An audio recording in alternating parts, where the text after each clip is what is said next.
کہ میں آپ کا آواز بنوں گا، چاہے مجھے مظفر آباد میں آپ کا آواز بننا پڑے، اسلام آباد میں آپ کا آواز بننا پڑے، یا عالمی دنیا میں آپ کا آواز بننا پڑے، انشاءاللہ تعالی میں ویسے آپ کا آواز بنوں گا جیسے قائد عوام بنا تھا، جیسے شہید محترمہ بے نظیر بھٹو بنی تھی، اور انشاءاللہ تعالی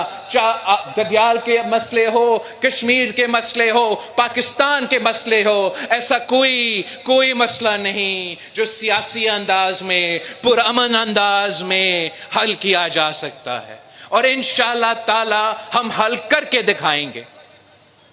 جو موجودہ حالات ہے، یقیناً پورے پاکستان پریشان ہے، ہر کشمیری دنیا بھر میں پریشان ہے تو ہر پاکستانی پریشان ہے، اور خاص طور پہ پاکستان پیپلز پارٹی کے لیے، پاکستان پیپلز پارٹی کے جنرالوں کے لیے، پاکستان پیپلز پارٹی کے کارکنوں کے لیے۔ اس لیے ہمیں تو شہید محترمہ بے نظیر بھٹو نے یہ سکھایا تھا، بچپن سے سکھائی تھی کہ جہاں کشمیریوں کا پسینہ گرے گا وہاں ہمارا خون گرے گا۔ تو ہمارے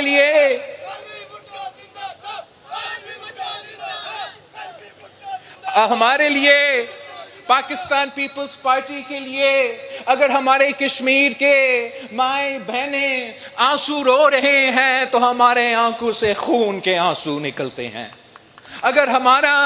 کشمیر بھائیوں کے دل دکھتا ہے تو ہمارا دل بھی خون کے آنسو روتے ہیں،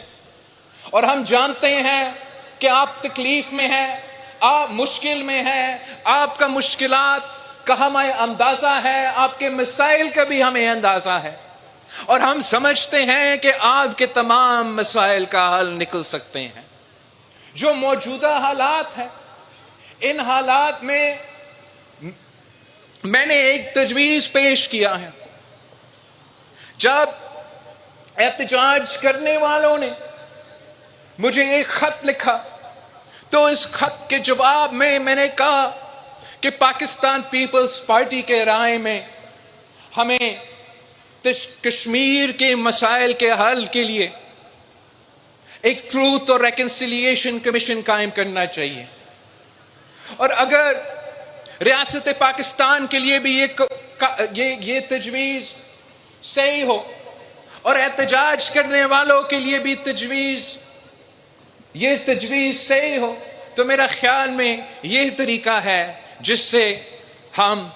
اپنے مسائل کا حل نکال سکتے ہیں۔ جب تک یہ ٹروتھ اینڈ ریکنسیلیشن کمیشن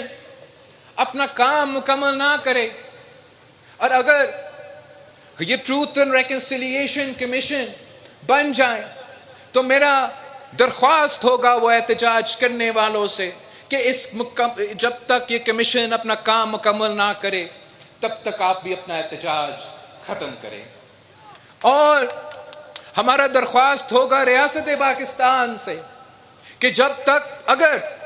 احتجاج کرنے والوں یہ بات ماننے کے لیے تیار ہے تو آپ بھی پھر اپنا جو کارروائی ہے تب تک اس کو روکے جب تک یہ ٹروتھ اور ریکنسیلیشن کمیشن اپنا کام مکمل نہ کرے اور پتہ نہ چلے کہ کون غلط تھا کون صحیح تھا، کس نے جرائم کی کس نے نہیں کی۔ ابھی تک نہ احتجاج کرنے والوں سے جواب آیا ہے، نہ حکومت پاکستان سے اس تجویز پہ جواب آیا ہے۔ میں یہ ضد نہیں کرتا کہ جو پاکستان پیپلز پارٹی کا تجویز ہے وہ مانے، میں یہ انسسٹ نہیں کرتا کہ آپ نے میرے بات ماننا ہے،